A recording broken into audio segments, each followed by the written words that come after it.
NEET paper leak मामले में अब एक और नए व्यक्ति की हिरासत जो है वो ले ली गई है। देखिए, मनीषा मंदारे को आज गिरफ्तार किया गया है, जिसके बाद उसे 14 दिन की सीबीआई हिरासत में भेज दिया गया है। ये मनीष मांद्रे को दिल्ली पुलिस ने गिरफ्तार किया है। ये पुणे की रहने वाली है और इसके पास एनटीए के सभी क्वेश्चन पेपर बॉटनी और जूलॉजी के थे, क्योंकि इसे स्पेशल एनटीए के द्वारा असाइन किया गया था। हालांकि मनीषा मांद्रे ने पढ़ाने के दौरान कई छात्रों को इसके क्वेश्चन रटवाए थे और उसके बाद अब सभी जानकारी जो है वो पुलिस उससे इकट्ठा कर रही है। सीबीआई जांच के दौरान 14 दिन की हिरासत जो है वो मनीषा मंदारे को लिया गया है। यहीं इसके अलावा अब तक 9 लोगों की गिरफ्तारी हो चुकी है, जिसमें सबसे ज़्यादा महाराष्ट्र, गुजरात और हरियाणा के लोग हैं। वीडियो जर्नलिस्ट यश शर्मा के साथ Utkarsh, news state UP. Samajwadi party के कद्दावर नेता और पूर्व मंत्री आजम खान को लेकर आज उनके पक्ष में जंतर मंतर पर दिल्ली के प्रदर्शन होता हुआ नजर आया। समाजवादी पार्टी के सैकड़ों कार्यकर्ता और पदाधिकारी वहां पर पहुंचे। साफ तौर पर आजम खान को रिहाई के लिए मांग उठती हुई नजर आनी शुरू हो गई है। वहीं उन्होंने चीफ जस्टिस ऑफ इंडिया के सामने भी ये बात रखने का दावा पेश किया। उन्होंने कहा है कि हम सीजीआई से साफ तौर पे अपील करेंगे कि आजम खान के जो केस हैं उनको अन्य राज्यों में ट्रांसफर किया जाए, जहां पर निष्पक्ष आजम खान के मामलों की जांच हो सके और एक एसआईटी की टीम का गठन भी हो, जिसमें सारे मुकदमे की जांच एसआईटी करे और जल्द से जल्द रिपोर्ट पेश कर सके। वहीं उन्होंने कहा कि आजम खान और आजम खान के परिवार वालों पर खासतौर से जो उत्तर प्रदेश सरकार है वो पूरी तरह से अन्याय करती हुई नजर आ रही है और जुडिशियल पे भी कहीं न कहीं सरकार का पूरी तरह से पहरा है। दबाव में रामपुर की एमपी एमएलए कोर्ट हो या फिर सेशन कोर्ट हो, लगातार आजम खान के खिलाफ फैसले देती हुई नजर आती है। ऐसे में लोकतंत्र की हत्या समाजवादी पार्टी के कार्यकर्ताओं ने प्रदर्शन के दौरान साफ तौर पर मंच से बतानी शुरू कर दी। देखना ये होगा आजम खान के लिए अब ये चौथा प्रदर्शन था जो उनकी रिहाई के लिए किया जा रहा है। देखना ये होगा आने वाले समय में क्या ये प्रदर्शन और लगातार इसी तरह बढ़ते हुए नजर आएंगे या फिर कहीं ना कहीं आजम खान को राहत के संकेत भी मिलेंगे। क्योंकि आजम खान की अगर बात की जाती है तो आजम खान को एक मामले में राहत मिलती है तो दूसरे मामले में सजा हो जाती है। वीडियो जर्नलिस्ट सुधीर के साथ news state Delhi. Delhi metro rail corporation की ओर से मेट्रो में यात्रा करने वाले लोगों के लिए अब बड़ी राहत होती हुई नजर आनी शुरू हो जाएगी। 18 मई यानी कल से दिल्ली मेट्रो की तरफ से 6 अतिरिक्त ट्रेन चलाई जाएंगी, जिसके अंत में 24 अतिरिक्त ट्रिप भी लागू की जाएंगी। हालांकि बढ़ते हुए ईंधन की अगर दरों की बात की जाए, चाहे उसमें पेट्रोल हो या डीजल हो या फिर गैस हो, लगातार दाम बढ़ते हुए नजर आ रहे हैं। इसलिए डीएमआरसी की ओर से भी अब निजी वाहनों को उपयोग न करने के लिए साफ तौर पे मना किया गया है और साफ तौर पे कहा है कि अब आप पब्लिक ट्रांसपोर्ट का ज़्यादा फायदा उठाया जाए। हालांकि सोमवार के दिन यानी कल से 18 तारीख में से यानी 18 मई से ये चीज़ें अब शुरू होती हुई नजर आनी शुरू हो जाएंगी।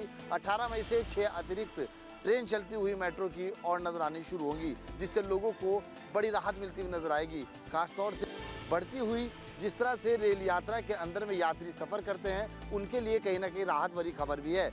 वहीं अगर बात की जाए तो अब लगातार सोमवार के दिन जब 6 ट्रेनें अतिरिक्त चलनी शुरू होंगी तो आम दिनों के दिन भी अगर संख्या लगातार यात्रियों की बढ़ती है तो फिर इसको आगे और लागू भी किया जा सकता है। इसमें अतिरिक्त ट्रिप और तादाद बढ़ सकती है। ऐसे में लोगों के लिए राहत की बात है। वहीं अगर बात की जाए रेलवे स्टेशन, खास तौर से रेलवे के मेन जो मुख्य संसाधन है उनकी या फिर एयरपोर्ट की या फिर आरआरटीएस की, ये सभी वो सुविधाएं हैं जिनसे बेहतर रेलवे यानी कि डीएमआरसी अपनी सुविधा देता हुआ नजर आता है।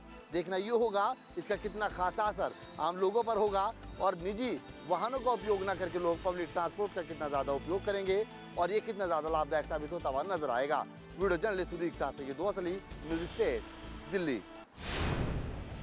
दिल्ली पुलिस ने ब्लैक रोज एक्सरसाइज जो है वो यहाँ दिल्ली में शुरू की है। देखिए, आपको दिखाएं, ये सस्पिशियस गाड़ी जो है वो पुलिस ने अभी यहाँ पर पकड़ी है और ये मॉक ड्रिल का हिस्सा है ब्लैक रोज एक्सरसाइज। यहाँ पर नई दिल्ली पुलिस जो है, देखिए किस तरीके से यहाँ पर ये सस्पिशियस गाड़ी बताई जा रही है। I-10 HR नंबर की ये गाड़ी है और इस गाड़ी में जो संदिग्ध मौजूद हैं उनको अब पुलिस ने बाहर निकाल लिया है। देखिए तस्वीरें हम आपको दिखा रहे हैं किस तरीके से यहाँ पर इस गाड़ी को दिल्ली पुलिस ने पकड़ा और कहीं ना कहीं तत्परता दिखाने की कोशिश पुलिस की तरफ से लगातार जारी है। जहाँ पर जिस तरीके से दिल्ली में जो है वो काफ़ी अलर्ट जो है अभी जारी किए गए थे, चाहे बीजेपी ऑफिस की बात करें, बम से उड़ाने की धमकी दी गई थी, उसके बाद से ही दिल्ली पुलिस जो है अलग अलग जगह पर मॉक ड्रिल और एक्सरसाइजेज लगातार कर रही है। तो ऐसे में ये तत्परता दिखाने की कोशिश की जा रही है कि आखिर किस तरीके से जो है पुलिस अलर्ट पर है और ऐसे क्रिमिनल्स को पुलिस जो है तुरंत जो है समय रहते पकड़ लेती है। तो देखिए ये यहाँ पर संदिग्ध जो हैं इनको पुलिस ने गिरफ्तार कर लिया है और अब पुलिस अब इनको यहाँ से लेकर जाते हुए नजर आ रही है। वीडियो जर्नलिस्ट राकेश रावत के साथ विशाल पांडे, दिल्ली। प्रधानमंत्री के आह्वान के बाद कई जगहों पर ये असर देखने को मिल रहा है। लोग जो हैं वो कम पेट्रोल पंप पर पहुंच रहे हैं। देखिए सुबह दिल्ली की ये तस्वीर दिखा रहे हैं, पेट्रोल पंप पर आमूमन जो भीड़ होती है वो कम नज़र आ रही है। प्रधानमंत्री ने साफ तौर पर कहा है कि आवश्यक हो तो गाड़ी से चलें, एक दिन नो फ्यूल डे मनाएं। जो यहाँ पर पेट्रोल भर रहे हैं भैया उनसे बात करने की कोशिश करेंगे। कमी आई है। हाँ जी, हाँ जी। एक बार इधर देख के बताना कि जो पहले लोग लंबी कतार होती कम हुई है पहले से। प्रधानमंत्री की बात अब पता नहीं महंगा हुआ इसलिए प्रधानमंत्री जी की बात पे कम हुआ है। पेट्रोल डीजल सभी के दाम बढ़ गए। हाँ जी, हाँ। देखिए पेट्रोल डीजल के दाम जो है वो बढ़ चुके हैं और आपको एक बार तस्वीर दिखा रहे हैं। इन तमाम पेट्रोल पंप की ऐसी ही तस्वीर है कि पहले के मुताबिक थोड़ी सी कमी जो है वो आपको देखने को मिलेगी। जो लंबी कतार यहाँ पर लगी होती थी पेट्रोल डीजल भराने के लिए, प्रधानमंत्री के आह्वान के बाद अब देखिए ये लाइनें जो हैं वो कम हो चुकी हैं। सीएनजी के भी दाम जो हैं आज बढ़ा दिए गए हैं। वहीं दूसरी तरफ पेट्रोल डीजल के दाम में भी बीते 2 दिनों पहले इजाफा हुआ है। अब जो लोग हैं वो यहाँ पर कम पेट्रोल डीजल लेने के लिए आ रहे हैं। प्रधानमंत्री ने जो कहा है कि गाड़ी कम से कम प्रयोग करें, पब्लिक ट्रांसपोर्ट का प्रयोग करें, उसके बाद कहीं ना कहीं ऐसी तस्वीर जो है वो देखने को मिलती है जहाँ पर कम लोग पहुँच रहे हैं। और आपको ये 5 लेन नज़र आ रहा होगा जहाँ पर पेट्रोल डीजल और सीएनजी मिलता है, लेकिन अब खाली जो है वो कई जगहों पर नज़र आता है क्योंकि यहाँ पर अब पेट्रोल डीजल जो है वो लोग कम लेना इस्तेमाल कर चुके हैं। और यहाँ पर हैं, क्या आप लोग भी पेट्रोल डीजल कम ले रहे हैं? प्रधानमंत्री हाँ, कम ले रहे हैं पहले से। कम हो रहा है? हाँ, कम यूज़ कर रहे हैं हम। कम यूज़ हो रहा है। प्रधानमंत्री की बात मान रहे हैं? तो हमारे प्रधानमंत्री है तो बात नहीं मानेंगे। वीडियो जर्नलिस्ट यश शर्मा के साथ उत्कर्ष, दिल्ली। दिल्ली समेत पूरे भारत में एक बार फिर से सीएनजी के दाम जो हैं वो बढ़ चुके हैं। बीते 2 दिनों पहले पेट्रोल डीजल के साथ सीएनजी का दाम 2 रुपये बढ़ाया गया था, लेकिन आज सुबह एक बार फिर से 1 रुपये प्रति केजी जो है वो सीएनजी के दाम जो हैं वो बढ़ गए हैं। इस वक्त हम दिल्ली के पेट्रोल पंप पे मौजूद हैं और इस वक्त जो सीएनजी का दाम दिल्ली में है वो 80 रुपये 9 पैसे है। इससे पहले 79 था, यानी कि 1 रुपये जो है वो सीएनजी के दाम फिर से बढ़ा दिए गए हैं। पेट्रोल डीजल के दाम में लगातार जो उछाल है वो देखने को मिल रहा था और सीएनजी भी अब पीछे नहीं है। सीएनजी भी कुल मिलाकर 3 रुपये जो है वो पिछले 3 दिनों के अंदर बढ़ा दिए गए हैं। तमाम जगहों पर ऐसी ही तस्वीर नज़र आ रही है। अलग अलग जगहों पर जो सीएनजी के दाम है वो बढ़ रहे हैं। भैया सीएनजी के दाम फिर बढ़ गए?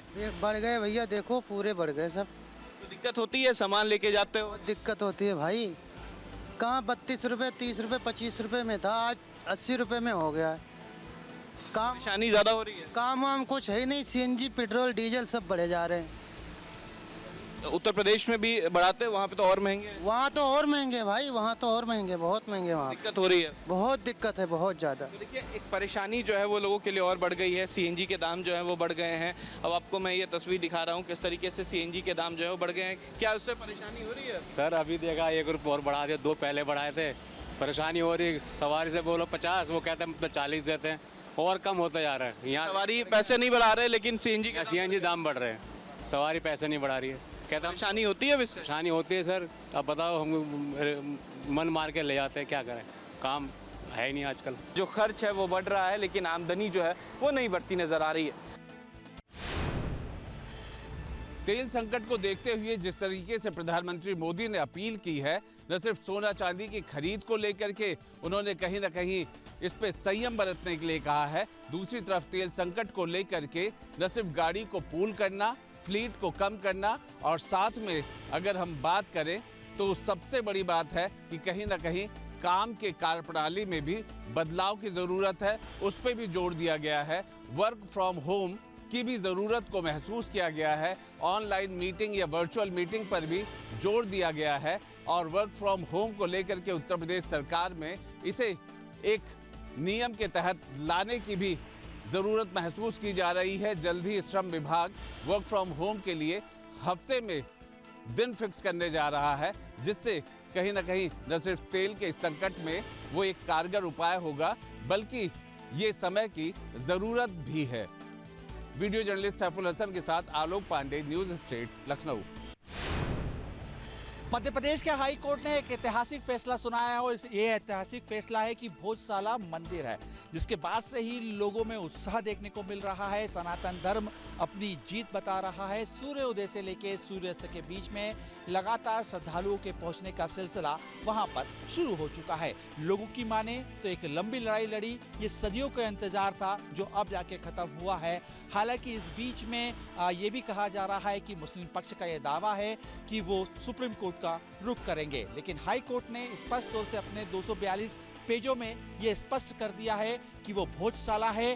पूर्व में वहाँ पर संस्कृत पढ़ाई जाती थी और भोजशाला ने, राजा भोज ने ही ये भोजशाला बनाई थी। बहरहाल इसको लेके अब तमाम जो सनातन धर्म के लोग हैं उत्साह मनाते हुए दिखाई दे रहे हैं। न केवल धार मध्य प्रदेश बल्कि देश में भी इस बात का उत्साह मना और कहा गया कि एक लंबी लड़ाई थी जो अब पूरी हो चुकी है और हाई कोर्ट ने ये मान लिया है कि वहां पर मंदिर है। इसी को लेके सूर्योदय से लेकर सूर्यास्त तक पूजा अर्चना चल रही है, यानी कि अब वहां पे बाग देवी की पूजा होगी और 365 दिन सनातनी वहां पर पहुंच जाएंगे। इसके पहले हमने देखा था किस तरीके से जो मंगलवार का दिन था वो बाग देवी की पूजा के लिए निर्धारित किया गया था और शुक्रवार का दिन नमाज के लिए निर्धारित किया गया था। इसी को लेकर दोनों पक्षों में विवाद होते हुए भी हमने कई बार देखा, कई बार स्थितियां भी बिगड़ी, लेकिन अब हाई कोर्ट इस बात को मान चुका है कि वो मंदिर बाग देवी का है।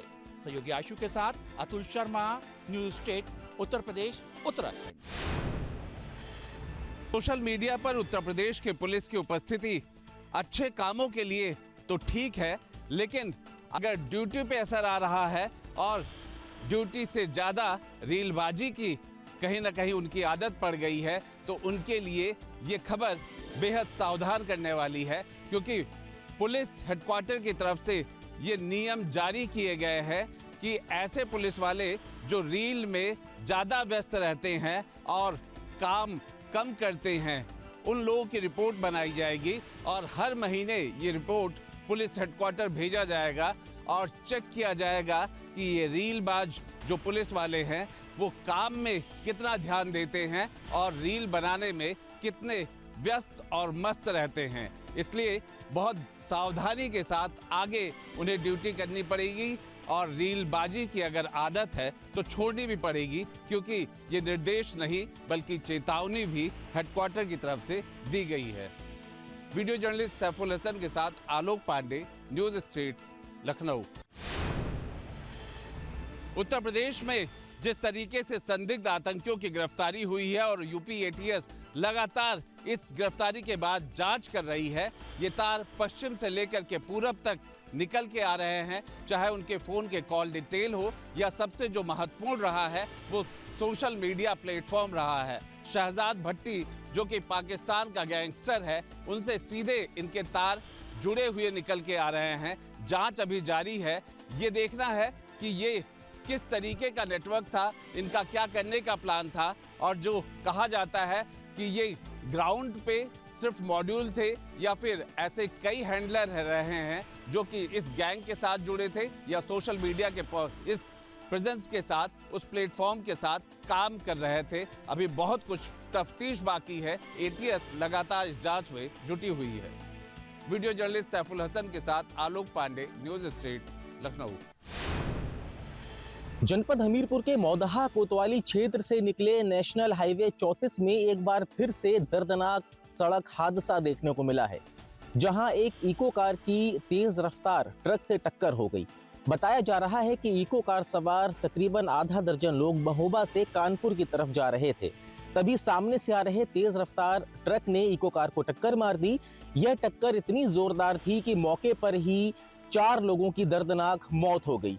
मृतकों में एक महिला तो 3 पुरुष शामिल हैं। हालांकि एक अन्य गंभीर रूप से घायल को जिला अस्पताल में प्राथमिक उपचार के बाद हायर सेंटर कानपुर के लिए रेफर कर दिया गया है।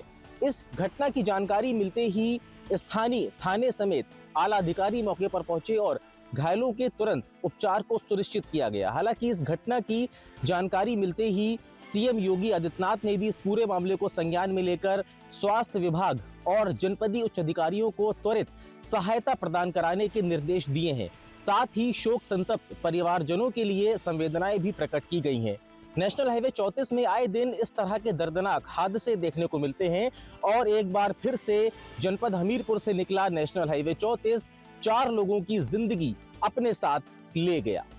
हमीरपुर से न्यूज स्टेट के लिए Syed Usman.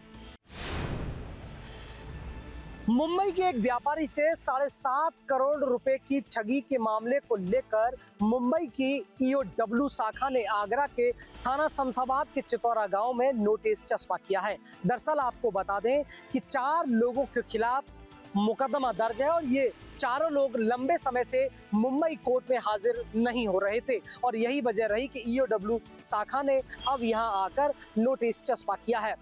Cold storage company के नाम पर इन चारों लोगों ने मुंबई के एक व्यापारी से करोड़ों रुपए की ठगी की थी और उसके बाद चारों लोगों के खिलाफ मुकदमा दर्ज हुआ था। फिलहाल इस नोटिस चस्पा होने के बाद अगर ये लोग फिर भी कोर्ट में हाजिर नहीं होते हैं तो निश्चित तौर से इन चारों की मुश्किलें और भी बढ़ेंगी। न्यूज स्टेट के लिए आगरा से शिव चौहान।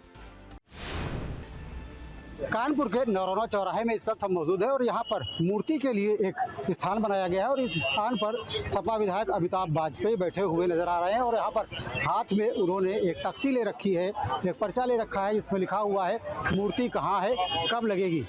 ये पर्चा है और उसके नीचे आप देख सकते हैं कि पत्रकार गणेश शंकर विद्यार्थी की फोटो लगी हुई है, यानी यहाँ पर गणेश शंकर विद्यार्थी जो कि कानपुर के रहे हैं और मूर्धन्य पत्रकारों और क्रांतिकारियों में उनकी गिनती होती थी।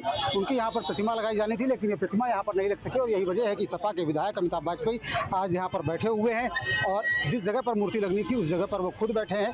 हाथ में उन्होंने एक पर्चा लिया हुआ है। उनसे बात करते हैं और जानने की कोशिश करते हैं कि आखिर वो यहाँ पर क्यों बैठे हैं, क्या कारण है कि जहाँ पर मूर्ति लगनी थी उस जगह पर सपा विधायक को बैठना पड़ा और अपने हाथ में उन्होंने जो लिख रखा है मूर्ति कहाँ लगी है, क्या ज़रूरत थी इसको लिखने की। वैसा भी बताइए कि आप यहाँ पर बैठे हुए हैं, अंग वस्त्र धारण किए हुए हैं, आपने वैसे भी शर्ट छोड़ दी है, तो क्या उद्देश्य है यहाँ पर बैठने का, क्या मांग कर रहे हैं? देखिए, हमारे यहाँ चौराहे पर गणेश शंकर विद्यार्थी की प्रतिमा लंबे समय से लगी हुई थी। जब मेट्रो काम हुआ तो प्रतिमा वो हटाई गई। हटा करके वो कहाँ दे दी गई? सरकारी किसी खाते में तो दर्ज नहीं है, किसी व्यक्ति विशेष को दे दी गई। हम लोगों ने पिछले अक्टूबर में प्रतिमा खोजो अभियान लगाया। जब प्रतिमा खोजो अभियान लगाया तो प्रतिमा के चोर खुद सामने आके बोले कि मेरे पास है। हमने प्रशासन को ज्ञापन दिया कि ये प्रतिमा बरामद करके इस प्रशासन के पास रखी जाए और उचित स्थान पर लगाई जाए। कोई कार्रवाई नहीं हुई। हम जिलाधिकारी से मिले, हमने पत्र दिया, हमने प्रतिमा को भाई कम से बरामद कराइए और सही जगह पर लगवाइए। उन्होंने मेट्रो से बात करी, एडीएम सिटी मौके पर आए, हम लोगों ने वहाँ पर स्थान चिन्हित किया उस जगह पे स्टेशन के बगल में, लेकिन उन्होंने नहीं माना और मेट्रो ने ये जगह बना दी। इस जगह को बने 1 महीना हो गया और प्रतिमा अभी भी नहीं लगी है और प्रतिमा के चोर पूरे शहर में गुंडागर्दी करते घूम रहे हैं, अनर्गल प्रलाप कर रहे हैं और कुछ बड़े लोग कल प्रताप प्रेस भी आए थे और प्रतिमा के चोर उनके साथ थे। बताइए किसके हृदय में संवेदना नहीं जगेगी? इसलिए मैंने यहाँ आकर के आज गणेश शंकर विद्यार्थी जी को याद किया है और अपने खून से शासन प्रशासन को पत्र लिखा है कि आखिर मूर्ति कहाँ है और कब लगेगी, इन सवालों का जवाब जानना चाहा है। News state Kanpur. 2 बाइक सवार बदमाशों के द्वारा 9 महिलाओं से आज खेत में काम करते समय लूटपाट की घटना के बाद क्षेत्र में हड़कंप मची है।